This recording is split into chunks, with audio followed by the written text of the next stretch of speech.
जय श्री कृष्ण, राधे राधे दोस्तों, स्वागत है आप सभी का टमू अकेडमी पर। हम पढ़ रहे हैं राजस्थान कला एवं संस्कृति के अंदर लोक देवता मामादेव और झुंझार जी के बारे में आज पढ़ने वाले हैं।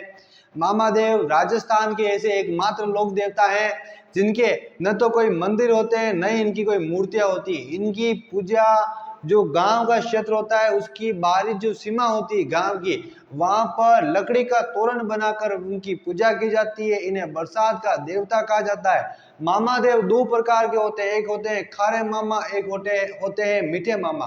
खारे मामा को भैंसे की बलि दी जाती है, अर्थात उनको मांस मंदिरा का भोग लगता है। अर्थात अच्छी बारिश के लिए गांव के बाहर एक लकड़ी का तोरण लगाकर भैंसे की बलि देकर मामा देव को प्रसन्न किया जाता है। वहीं पर मीठे मामा को राबड़ी छाछ खीर लापी चूरमा आदि का क्या लगता है, भोग लगता है। इसी के साथ में हमारे पास में झुंझार जी सीकर क्षेत्र के यानी कि जो शेखावटी क्षेत्र है वहां के प्रसिद्ध लोक देवता झुंझार जी।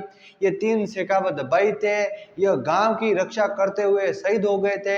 इनका जन्म इमलोहा कस्बा सीकर नीम का थाना में हुआ था और सालोद्रा नामक स्थान पर इनका क्या बना हुआ है, मंदिर बना हुआ है। इनके साथ में एक दूल्हा दुल्हन की जोड़ी भी क्या हो गई थी, शहीद हो गई थी, यानी कि वहां पर वीर गति को प्राप्त हुई। इस कारण इनकी संयुक्त रूप में यानी 5 लोगों की संयुक्त रूप में क्या होती है, पूजा होती है। इनको हम लिखने वाले हैं किसमें, नोट्स फॉर्मेट के अंदर। देखिएगा सबसे पहले लिखते हैं मामा देव के बारे में। कौन से देव, मामा देव। बोले मामा देव बासी की जय हो।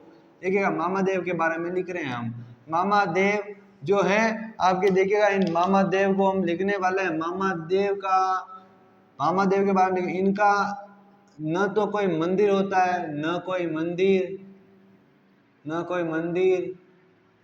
और न ही मूर्ति। देखिए दूसरा, इनकी पूजा गांव की सीमा। कौन सी सीमा, गांव की सीमा, मुख्य प्रवेश। कौन सा प्रवेश, मुख्य प्रवेश पर लकड़ी के तोरण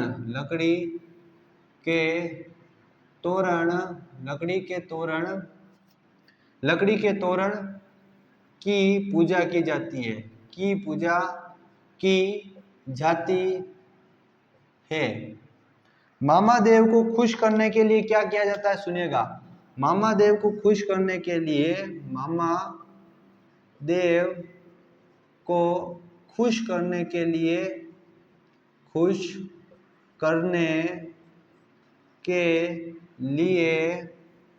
भैंसे की बलि दी जाती है। किसकी, भैंसे की बलि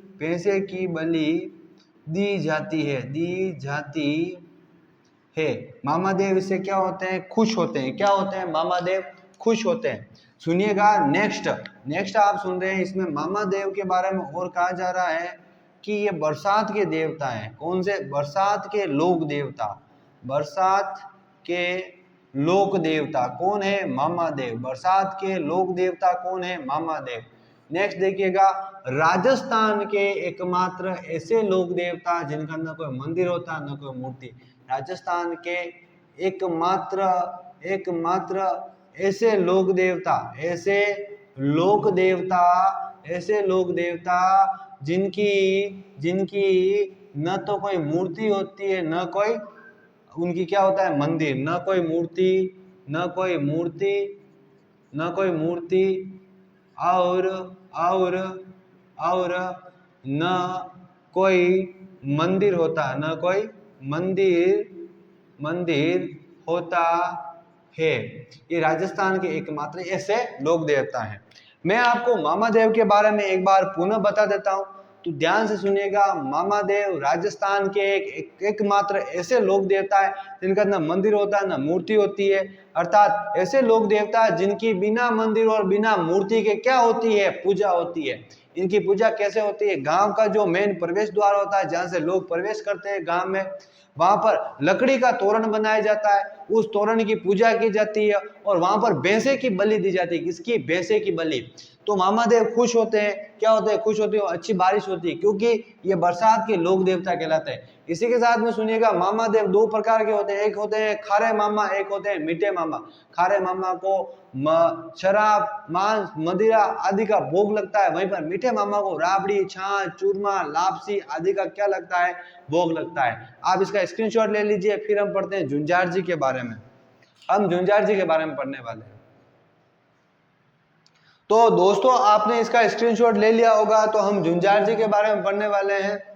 झुंझार जी के बारे में देखिएगा।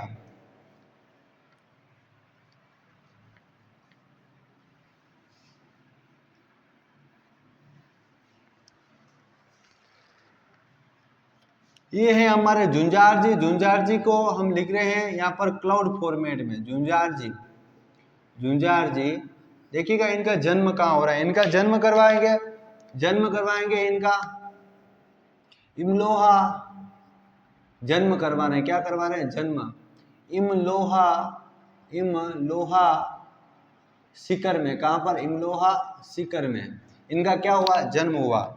अब देखिएगा इनका जन्म हो गया तो इनका मंदिर कहाँ है, मंदिर इनका है सालोदरा, सालोदरा, सालोदरा सीकर में इनका क्या है, मंदिर है। दूसरी चीज देखिएगा, ये कौन थे, ये थे तीन शेखावत भाई। कौन थे, तीन शेखावत भाई। कौन थे, तीन शेखावत, शेखावत भाई थे। क्या थे, तीन शेखावत भाई। फिर इनके बारे में एक चीज और देखिएगा, इनका क्या किया जाता है, इन्होंने क्या किया, गांव की रक्षा करते हुए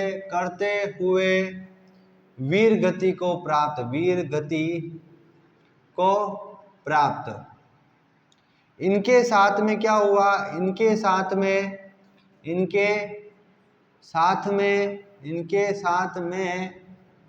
एक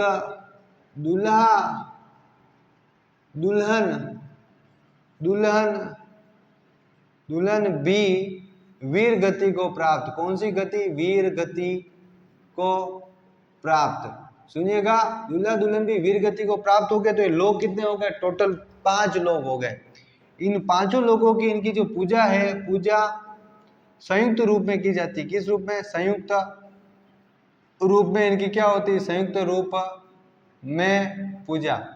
सुनिएगा, हमने लिखा है किनके बारे में, आपके झुंझार जी के बारे में। इसका आप पहले स्क्रीनशॉट ले लीजिए, फिर मैं आपको झुंझार जी के बारे में पूरी स्टोरी बताता हूं।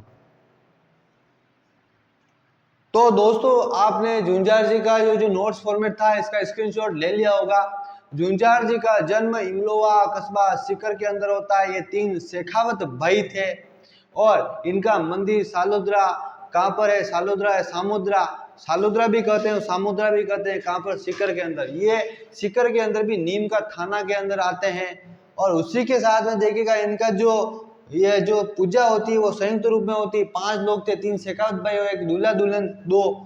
और ये गांव की रक्षा करते हुए क्या हुए थे, वीर गति को प्राप्त हो गए थे। अर्थात जो लड़ते हुए वीर गति को प्राप्त होते हैं उन्हें झुंझार जी कहते हैं। इसलिए इनको 5 को मिलकर क्या कहा जाता है, झुंझार जी कहा जाता है। तो आप इसका स्क्रीनशॉट ले लीजिए। क्या ले लीजिए, स्क्रीनशॉट। और टम्मू अकेडमी परिवार से जुड़े रहिए और अपनी तैयारी को दीजिए धार, ताकि आपको नया नया ज्ञान मिलता रहे और अपने सपनों की उड़ान भर सके। आप सभी को जय श्री कृष्ण, राधे राधे। तामू अकेडमी को लाइक, शेयर और सब्सक्राइब करके अपनी तैयारी को मजबूत करें। अभी सब्सक्राइब करें और अपनी सफलता की दिशा में पहला कदम उठाएं।